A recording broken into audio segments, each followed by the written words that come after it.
We welcome Tommy to our presentation in Liberal, Kansas. We are so glad you're here with us tonight. Sure. I have an impression of what this part of the world is. I've always thought it was conservative and Christian and the Bible Belt and everything. And then yesterday we ran through Hooker, and tonight we're in liberal. So I got a totally different impression. I was not going to make any Hooker jokes, but then when we ran through Hooker last night, we went into the gift shop and saw that the whole gift shop is based on having fun with the name Hooker. So I thought, well, if they're doing that, I can do that too. Hi. Just in if I was in the right place. We're doing a GMO-free presentation. Yeah. Is that the right place? Oh, I don't know. My name's Michelle. Are you from here? We're from Sitka, Alaska originally. Oh, okay. This is David, 15-year-old David, and Olivia, and Chris. Okay. And yeah, that's right. Welch? Yeah. All right. Yeah, Christine is a Welch. Are you from Alaska too? Yes. Grew up in Utah. Okay. So we are recording, and there's a good chance that what we're recording tonight will end up on my blog and possibly in our documentary. Is it okay if your presence shows up in the video? Oh, not my presence. The voice Your okay? image? My voice is okay. Okay. You're okay with us shooting you with the video, right? No. No, you're not. No, it's Okay. voice. All right. Voice. That's All right. okay. I kept the camera going this Okay. direction. Okay. All right. You're a dog person, obviously. Yeah, and I was working out in the yard, and I came and I said, "Oh, it's 6 o'clock already." I went, "Oh no." We're glad you're here. Yeah. We ran through Texas, coming up from Tucumcari. What was the last city?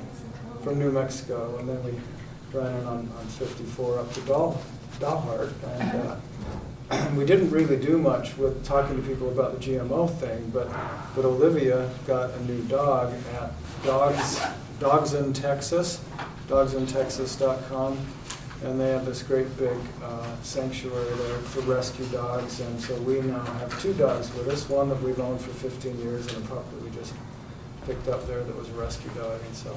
So what kind is it? They told us it was a lab border collie mix. Oh, With a little bit of pit. high energy and And a lot of love. and a lot of love. Yeah. Yeah, it's been a good mix for us.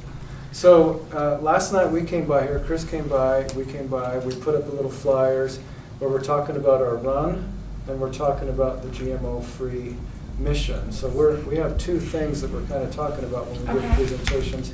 And I'm wondering what, Tommy and Michelle, right? Mm-hmm. I'm wondering what your primary interest is in being here. Well, I don't run. GMO free. The GMO-free, okay? You're running and you're GMO-free product. So it sounds like we can talk about anything and we'll cover the bases and we'll be okay. Let's just start. Well, maybe instead of me just being a talking head, why don't we just open it up and have this more of a discussion? Anything you would like to ask, and whether it's about the run or about GMO issues, let's just open it up and have a discussion all the way around. We'll just see where it goes tonight. Did you want to start? You were here first. I'll let you go first. Okay. Obviously, you had a lot of planning starting this. You took off in January. What made you decide to do this type of running event? You mentioned that you want to show your son a healthy lifestyle, I believe. And what else made you decide to do this? Okay. Well, the original inspiration for doing something like this was really just me reading a magazine article, and it was about a girl who was 17 years old, and she had just ran across America, and I thought that'd be really cool, so I wanted to do that. And at that point, I was just sort of thinking about all the good stuff that could come out, and not any negative consequences, just the amazing stuff that I could do because of it. And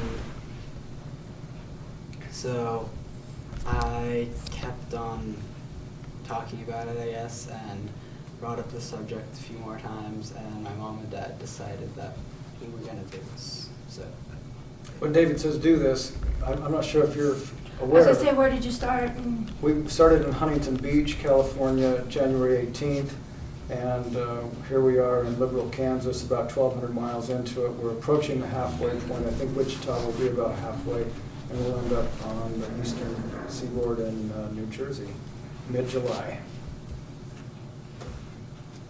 So you'll be the youngest father, youngest, second youngest. second youngest? Well, second youngest person to ever do this, and the only father and teen son team to do this. There was another father and son team. They were both well in their adulthoods when they did this. So David is the second 15-year-old to ever run across the country. Who was the first? Tobias Cotton. Want to tell his story? Okay.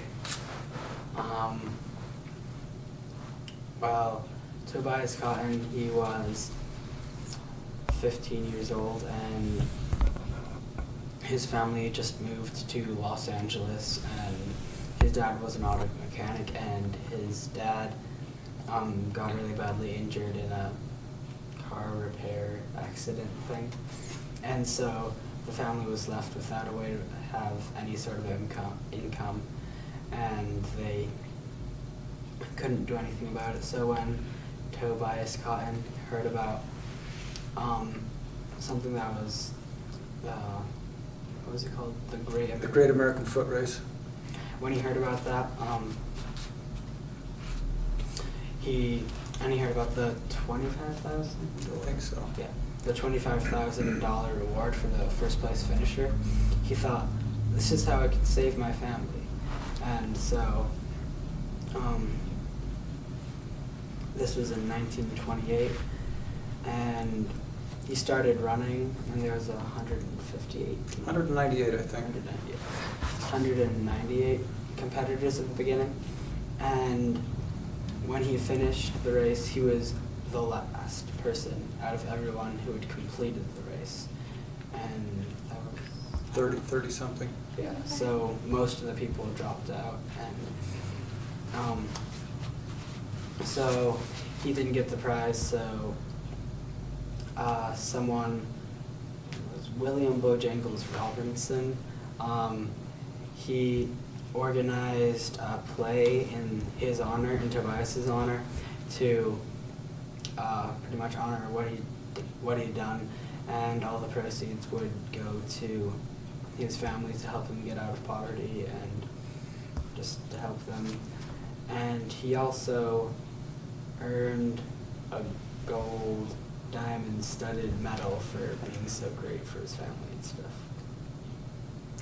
Another time when David was telling that story, he said he was disappointed when he found out that he would not be the youngest person run across the U.S., but he says, if I have to be second, it's cool to be second behind a guy like Tobias. That was a cool story. Oh, and he was an African-American kid as well. So imagine 1928, here's this African-American kid competing with a bunch of white people back at a time when that wasn't permissible, running through white country, and imagine how difficult that would have been. So quite a heroic kid. Yeah. So what's been your longest run before you started this in January? How far did you?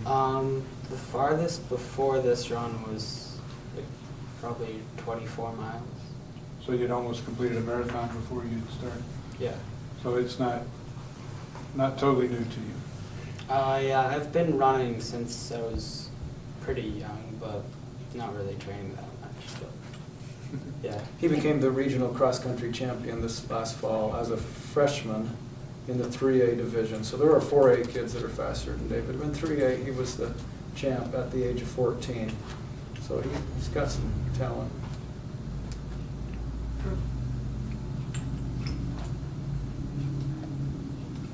so what have you learned? Me? Yeah,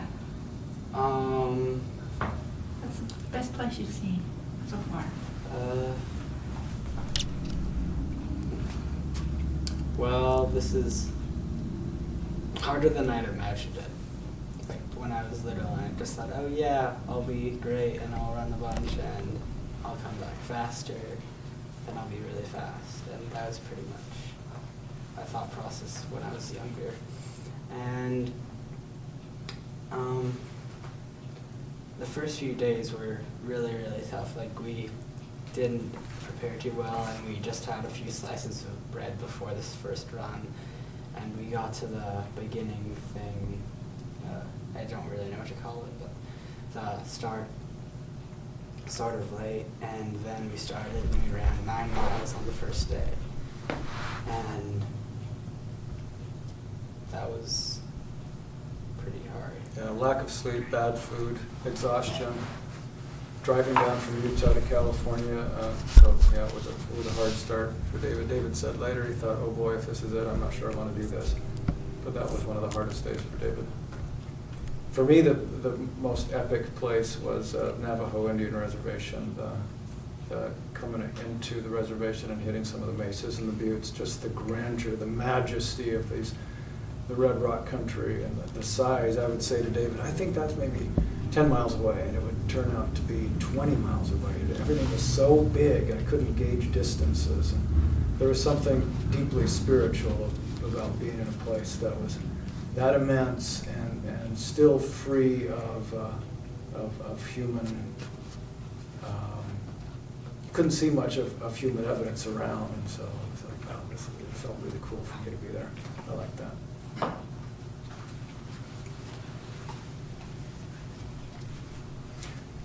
Go ahead. Who are your running idols? Do you have people you've admired that run? I'm more, if we defined ourselves by our mission, David is primarily into running, and he can talk about running all day long, and he can identify his running idols. And for me, I've 10 or 12 years ago, I picked up running because I was sitting in an office 40 hours a week, and I was in pain. Sitting just does not work for me. And so I started to run, and I got over this idea that if I ran him, I would drop dead of a heart attack. And so it's only in the last 10 or 12 years that I've started to run, and now I'm kind of addicted to it. If I don't get my run in, I don't feel as good. It does produce a high, and it's good for me. We live in Sitka, Alaska. We get 14 inches of rain in October. So we get about 80 inches a year. Oh, we take 14 inches for a year. Yes, and I would give them to you. And so it's imagine. That's where the totem poles are, right? Yes. I was there. Yeah. I was up there. You've been to Sitka? Yes. It's a beautiful place, awesome place. But I grew up in desert climate Utah, a lot of sunshine, a lot of big open blue skies. And in Sitka, sometimes those clouds just sock down right down to the ground and can be like that for a long time. And you don't see anything around for a long time, and it's dark and misty and cold, and it's not a climate that is easy for me to live in. So coming down to the big open white country of the Navajo Indian Reservation, like, wow, it was big and blue and red and beautiful. But, I'm not putting Sitka down there. It's an awesome place and a beautiful natural place as well. But if the rain was distributed a little more evenly across the country. And we have heard almost 100% of the trip that this is the driest time people have seen in up to a century. So I haven't been around quite that long, so I don't. people are talking about how this is a serious thing. Yeah, it is, yes, sir. Yeah. So what was your motivation? You sat behind the desk for years working? What kind of work did you do? I'm a licensed professional counselor by profession, so I've been doing mental health and substance abuse counseling for years. And people might think that, well, what does the GMO thing have to do with licensed professional counseling? But for me, I just see it as it's a different side of the coin. Mental health is all about being mentally healthy, and eating well is about being healthy. Running is about being healthy. And so my mission really is to promote health and try to be as healthy as I can be. And when I got to studying the GMO issues and saw that not only are there medical issues and physical problems that come because of eating the GMO foods, but there's social problems that come, there's the financial problems, there's farmers who are going broke because of GMO farming and because of agribusiness. It's wiping farmers out in the Philippines, it's wiping farmers out in India, it's wiping farmers out in Argentina, it's been brutal in Colombia. And so when you see that this is a worldwide issue, the health thing hits home for me at multiple levels. So for me, I enjoy the running, I love the running, but my head is thinking about the GMOs. It's Okay, really I want important to for me. be genetically modified. Genetically modified organisms. Okay, I want to make Yeah. sure I was on the right page. Yeah, well, let's start. Are let's you start familiar with with the book Wheat Belly? I have heard of wheat belly, and many people have talked to us about wheat belly, but I've not read it. Can I do Go ahead. something? Do you have any more questions for David? If not, then I want to get him studying. Well, yeah, we want to get him studying. And Olivia. I came for the GMO. If you have any more running questions. No, we're good. Good luck. Good for that? Get your rest. You Get have your studies. computer here? In the car. Okay, do you? Thank you. Thanks. Okay, wheat belly. I saw him on Dr. Oz, the guy that wrote it. I saw him on Dr. Oz, and then they got the book here at the library.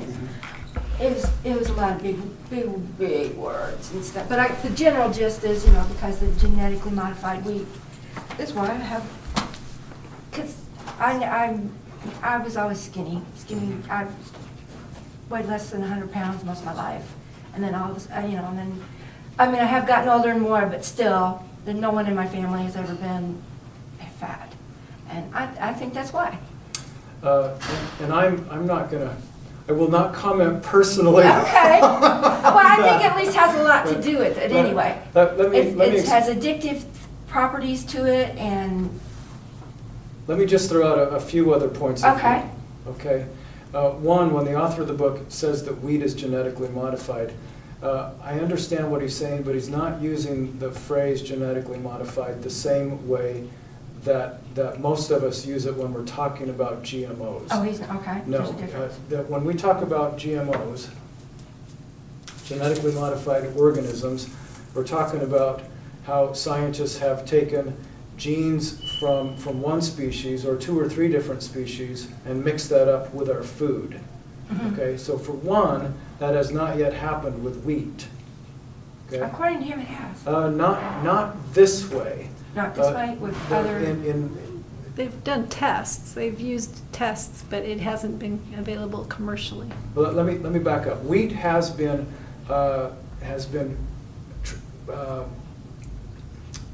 Modified. through traditional crossbreeding. Oh, no, according to Traditional that. crossbreeding means that they take wheat and combine it with wheat, and they come up with a new wheat. No, he says they've done other things.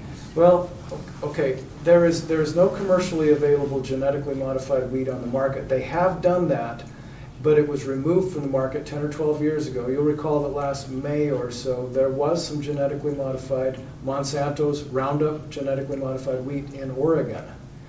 And it popped up, and it was huge news because it had never been commercially accepted, and Monsanto had claimed that it had been wiped out, and it was not going to be available, and it was not anywhere in the environment. They even claimed that someone sabotaged Monsanto by going out and planting this genetically modified wheat, and then it pops up in this Oregon farmer's field because he applied Roundup to kill everything, and this wheat did not die. That's how we knew it was genetically modified.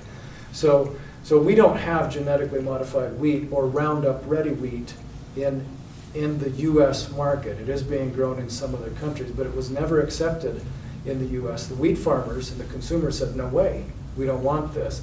There was a Kansas farmer, shortly after this discovery came out, Japan and South Korea said, no thank you to all U.S. wheat because they have a zero acceptance level for GMO crops over there. So they said, no, we're not going to take any of your wheat, which decimated the wheat market for a short period of time. And a Kansas farmer filed suit, and I understand a class action suit followed from these wheat farmers who had been damaged from this crop, this single little teeny bit of wheat that showed up in an Oregon farmer's farm. So according to the definition that we normally talk about with genetically modified wheat, it's not commercially available. They worked on it. So I really cannot speak to what the author is speaking of in Wheat Belly, but it has not been genetically modified with bacterium and with viruses and patented. It's just not out there. Okay. So as for wheat causing obesity, it certainly has been modified, and I'm not going to say that can't be the cause of it, but recently some researchers have come out with new information stating that it's probably not the wheat, but it's the glyphosate. So they're saying it's not the sugar, it's not gluten, it's not all these other foods, because we've been eating foods for millennia. And why is it that in the last 15 or 20 years, everybody is gluten intolerant? Right. Why is it that everybody's getting irritable bowel syndrome? Why is it that everybody's getting autoimmune disorders? It's not that our food has changed that much in 15 years, except for the GMO issue. That has produced a change.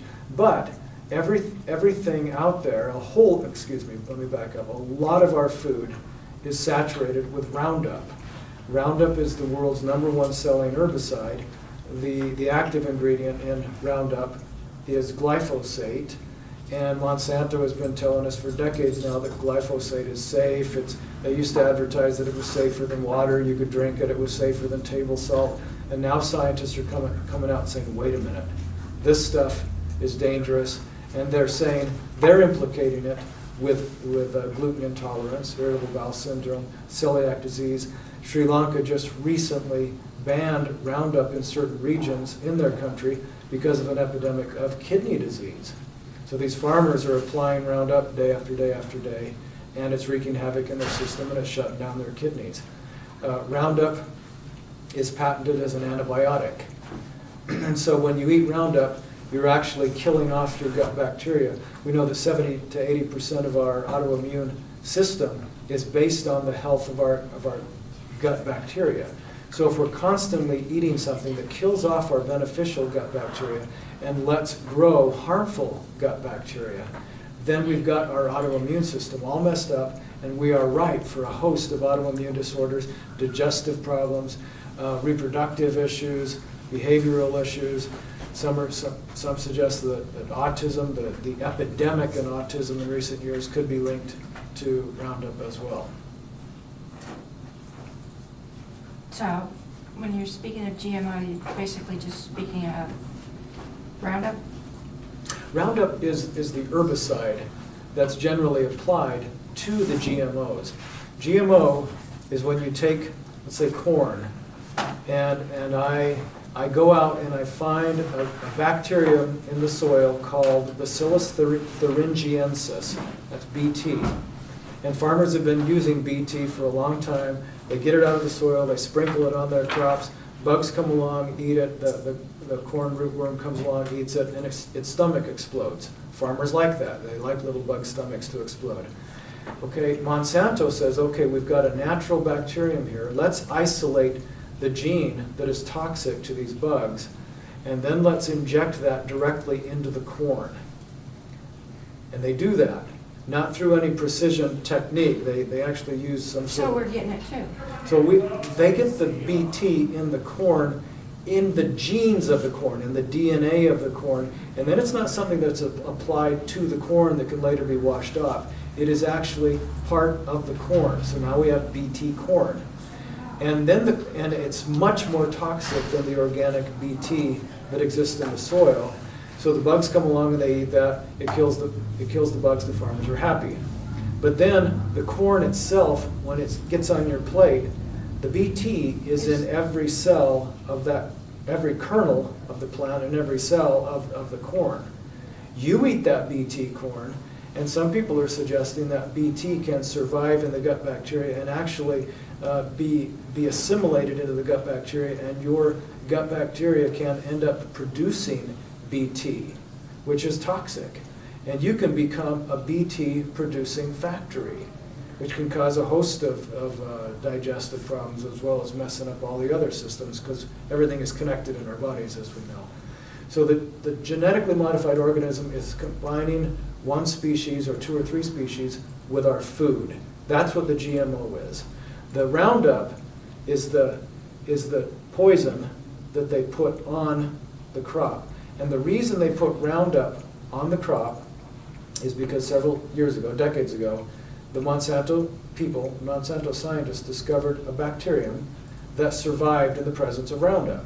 They said, I have this Roundup waste out back of their factory, I believe, and there was this green stuff growing or whatever. And they said, look, it's growing, let's put it in our food. And so they isolated the gene from the Roundup the Roundup bacterium. That's what we call it now. I don't know what the name of it was originally. They put that into corn. They put that into soy. They put that into some other plants, cotton, canola. And now we have something called Roundup Ready crops. And so the farmer buys these crops, grows them, and then he can saturate his ground with Roundup, and everything dies because Roundup is a broad spectrum herbicide. It's designed to kill everything. But the target plant, the corn, the soy, the cotton, the canola, it grows in the presence of Roundup because it now has the gene from that bacterium, and so it can survive. That does not mean it survives intact or unaffected by the Roundup, because Roundup kills bacterium in the soil, kills the bacteria in the soil. So the Roundup Ready crop cannot assimilate the nutrients in the ground because they're no longer alive, they're no longer thriving. The soil becomes sterile. Roundup is also patented glyphosate is patented as a chelator, which means it binds metals to it. And so the plants that would normally be assimilating these metals as nutrients into the plant, they can't get them because Roundup has locked them up in the soil. And so you're getting a nutrient deficient plant. You're getting a plant that's absorbing Roundup directly into it. And so when that plant comes to you, whether it's corn, cottonseed or canola or soy, when you eat that, you are eating food that has been saturated with Roundup. It's not just the GMO crops that are saturated with Roundup. They apply it onto wheat, which is not genetically modified because the U.S. has said no to it, although Monsanto's still working on getting it out there. They still have research and development right now with open air testing with wheat right now. But anyway, farmers use Roundup as a crop desiccant. And so just prior to harvest, they'll apply that to the crops. It'll dry up the plants, it'll kill the plants, leaving them with a cleaner harvest. But it leaves us with Roundup residue, both on the surface of the seeds and within the plants because it was applied during the lifetime of the plant. So with GMOs, you get a double whammy. You get the GMO, which the process of the genetic modification itself can be destructive and damaging. Then you get the herbicides on top of it, which are toxic. They kill things.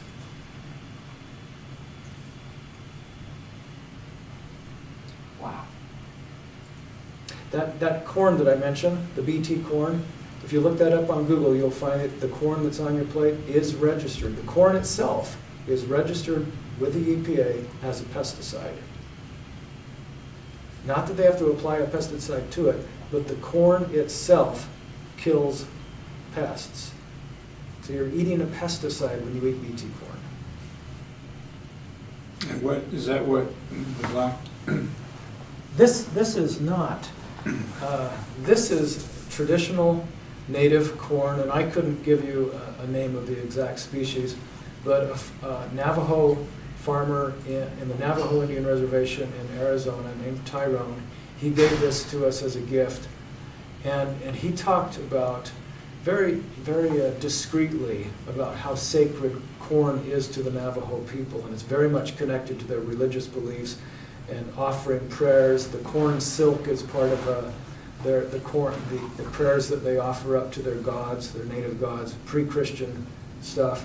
Very sacred. They hold this very near and dear. And when more than 80% of the corn grown in the United States is genetically modified corn, what's going to happen to this corn? Corn can pollinate for, what did I read, up to 10 miles away or something like that. So if you've got genetically modified corn virtually everywhere in the U.S., this will get contaminated. And the Navajo people don't want their native corn, which they've held sacred for millennia, they don't want that to be contaminated with genes from bacteria and viruses. That would be an offensive cultural and religious affront to their identity. It would be another slap in the face from the dominant culture to people who are trying to survive. And here the corn that they held sacred is now Roundup ready corn. And what's really bizarre in the U.S. is if this were contaminated and they grew it, Monsanto could come along and say, you're now in possession of our patented product, and we can sue you because of that. Monsanto has done that numerous times. Accidental and incidental contamination results in Monsanto actually taking farmers to court and suing them for patent infringement, and the courts uphold Monsanto's position, and that has gone all the way to the Supreme Court recently with Oscata versus Monsanto.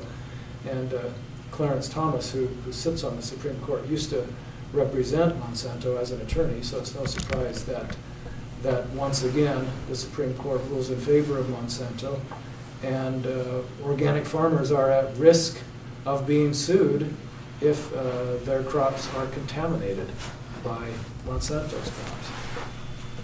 So I hold this as a very special gift from a man who's trying to preserve his native culture and honor what this means, and the fact that this sort of gift may not be around that much longer. We know that the varieties of plants, garden plants that we had just 100 years ago are just a fraction of what we have now is just a fraction of what we had 100 years ago. Very few crops left. We've just learned in the last week that Roundup is now present in U.S. mothers' breast milk.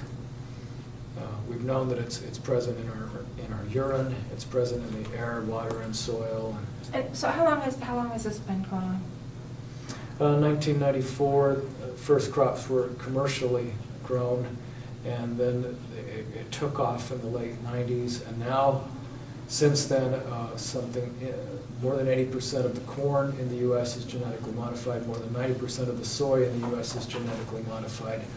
So we're coming up on 2 decades now with this scientific experiment that's not scientific because nobody's doing the research, nobody's doing the numbers, nobody's letting us know that this is even happening. You go to the doctor with a stomach ache, you can't identify whether you're eating GMOs or not, because in the U.S. we don't label GMOs because the industry, Monsanto and the junk food industry and the Grocery Manufacturers Association is doing everything it can to block labeling. And so even though labeling is enjoyed in over 60 countries in the world, we can't get labeling here. GMOs are banned in some countries, but here we can't even get labeling. So I say scientific experiment, but if it was scientific, it would be done with a control group and placebo and Cause and effect and everything. We would know that, but now what we do know is there's a strong correlation between a host of modern illnesses that have risen exponentially in the last couple of decades, and they correspond or correlate to the advent of GMO crops. Now, the industry will say correlation is not causation, and that's true, but when correlation after correlation is there, how long can we ignore that without saying, hey, let's connect the dots? Mhm.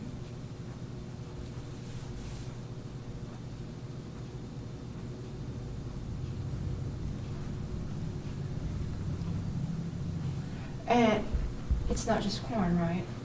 No. Corn, cotton, canola.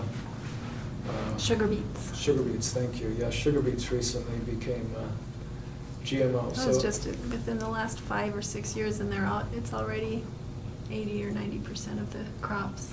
Yeah, They come in and they just switch over whole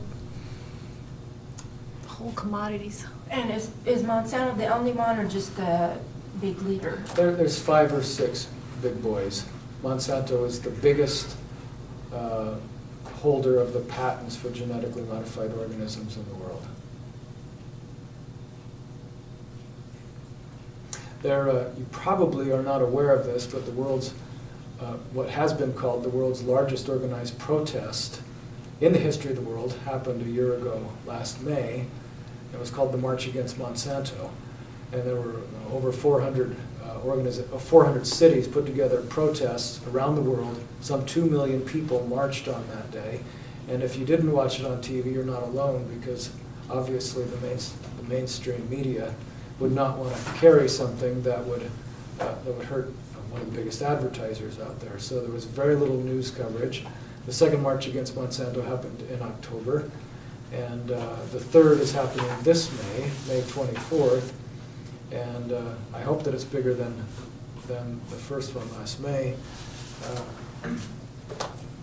I wrote this book called We're Monsanto, Feeding the World Lie After Lie, and You wrote that? yeah, Okay. this is my book. Okay. And the reason I did this, when we decided we were going to go on our run and we were going to talk about GMOs, I thought, I really need to know what I'm talking about if I'm going to address this issue. So I just gathered Monsanto's biggest lies, and this is 50 that I came up with, and the second book has 50 more that's not quite done yet. But it's not too hard to dig up the lies, and it's not too hard to dig up the information that exposes and tells the truth about Monsanto's lies. The biggest lie, of course, is that if we don't have genetically modified organisms, millions of people will die. Have you heard that before? Oh, yeah, it was from starvation. Yeah. That's the biggest lie, that if we don't genetically modify the food and cover it with poison, then millions of people will die. But there's no, like you said, case studies or anything to show how many millions are dying from their food. It's not being researched. We don't know through scientific studies how the genetically modified foods in the Roundup are really hurting us. But I quite admire, even if it is a negative sort of admiration, I have to admire a company who can put together this marketing plan, because you take something that nobody wants and nobody needs, that's putting bacteria into our food. You patent it, then you cover it with poison, and then you cover up the studies that showed the damage that were caused to the rats when you did your own internal studies, and then you turn to your marketing people and say, okay, we've got something that nobody wants, nobody needs, it makes people sick, it makes the rats sick, it's patented, and your job is to sell this, and sell this to the public. And so you can't go out to the public and say, this stuff isn't really that bad. It's really probably not going to hurt you very much. It probably won't hurt your kids too much. They probably won't get sterile if they eat it. That's not going to sell anything. And so you go from that, and you come out and say, if we don't adopt GM crops, genetically modified crops, and the poisons that accompany them, if we don't do this, millions of people will die. So they went from one extreme, taking one of an unnecessary product that's dangerous and hurtful, and turning it around and saying, if we don't do this, millions of people will die. And it's a great marketing strategy, and a lot of people believe it. I talked to a farmer in Oklahoma, and he said, fine, yeah, there's problems with all this stuff, but if we don't do it, millions of people will die. I thought, there it is. That's advertising at work. That's the success of the advertising campaign. But I have to say that... Well, doesn't it basically come down to the bottom dollar for everybody? With that, the farmers get more crop Yes. to sell. Yes. It's everybody's greed. Let me share our experience. We've now run about 1,200 miles as we've crossed the country. And for every person we've met who knows about GMOs, every one of them, and I'm not exaggerating, 100% of the people we've met who know about GMOs oppose GMOs. We've never met a person on the road yet that knows about GMOs and says, yeah, I'm in favor of it. We've never met a person yet who says, yeah, I get up in the grocery store and I read the ingredients and I say, well, there's GMO corn, I'm going to buy that. There's GMO sugar, I'm going to buy that. Oh, there's organic, I'm going to stay away from that. I don't want organic, I need the GMO stuff. Nobody goes to the grocery store to do that. Nobody searches out GMOs. Nobody intentionally eats them. And so 100%, I have met to date one person on our trip that is in favor of genetically modified organisms, and that was back in Oklahoma, and he is a GMO corn farmer. And his Does he eat his corn? I did not ask him that, but Well, he said it was for feed. he said it's for livestock feed, Oh, so I think the answer to that is Great. probably So no. it's in the meat too? Yes, yeah. Most of the GMO corn, most of the GMO soy is fed to livestock. And a good share of the corn is also used for ethanol.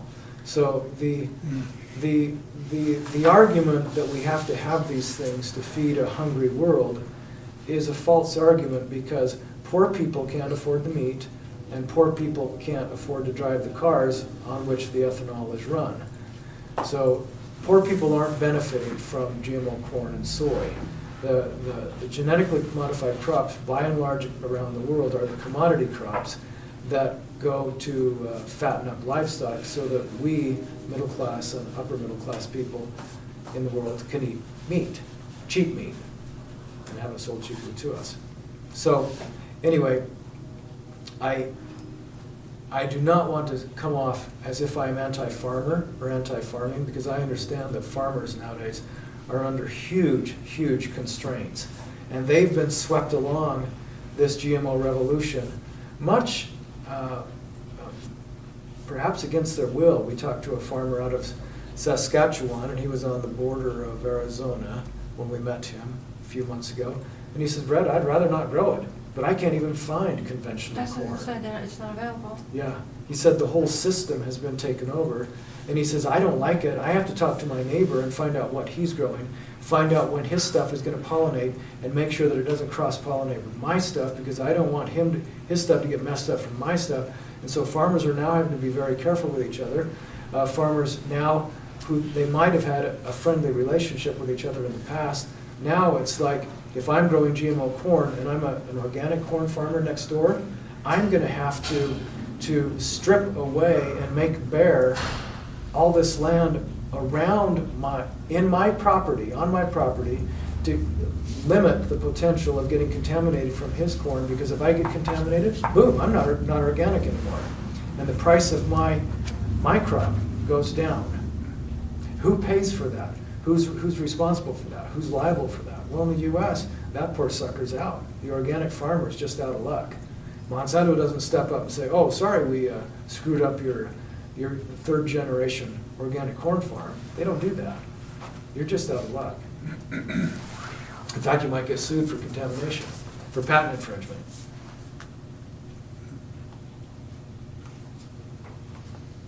So that's your corporate farms, that's why they're popping up there.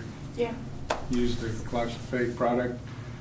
They come in with the backing of larger money, and Yes.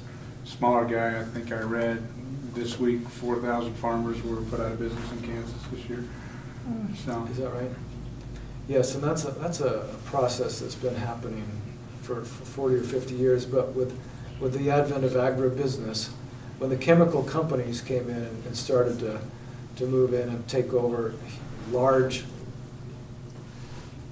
create large agribusiness, the family farmer was wiped out, because family farmers can't compete because of the economy of scale. Family farmers were getting a working class income. They were able to survive on their small family farm, and now you've got these Well, huge it's not just, agribusinesses. Monsanto bought DeKalb 20 years ago, That's, yes, and DeKalb was a big business. yeah. And Monsanto took DeKalb's corn, which was excellent corn. Mhm. They injected it with the Roundup Ready gene, and now they sell that as DeKalb corn. It's Roundup Ready DeKalb corn.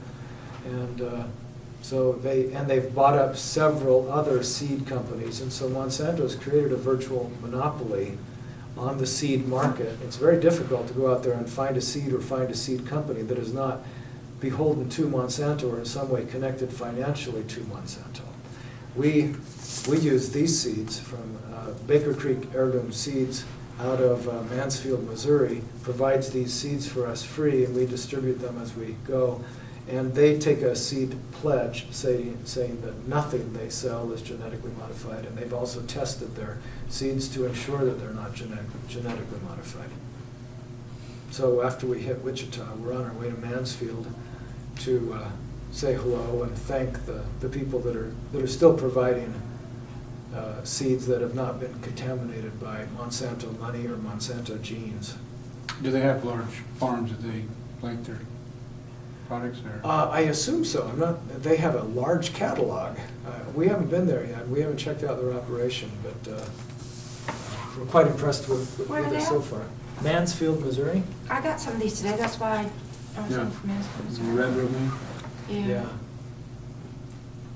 Otherwise I wouldn't be here.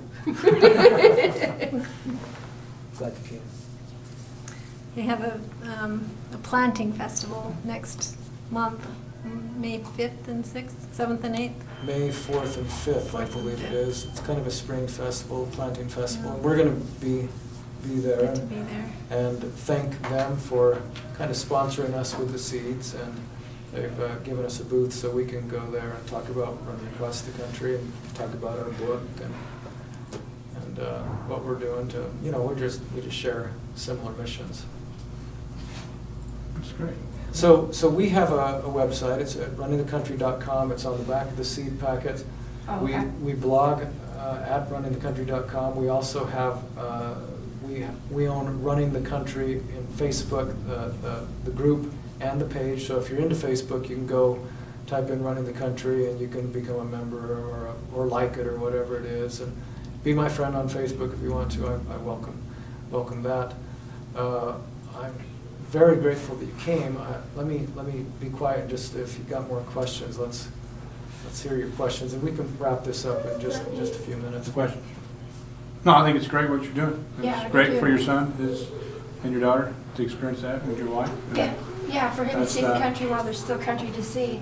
Yeah, I'll tell you, we have seen a lot of country. We've seen more cactus than people, and it wasn't until we broke out of New Mexico and came into Texas that it went from desert Southwest to the Great Plains, and now the agriculture and the farms are boom. It's a totally different world for us because our kids have grown up on the edge of the sea and the mountains in Sitka, Alaska. It's an island on Baranof Island, and so we have 20 miles of paved road in our town on our island, and now we're running 20 miles a day, 6 days a week. So this is a big country, and it's good for us to get out, get off our island and see it. Yes, thank you very much. Yeah. Enjoy the rest of Kansas and Missouri, Thank you. We look rest forward of to it. East. It's beautiful country.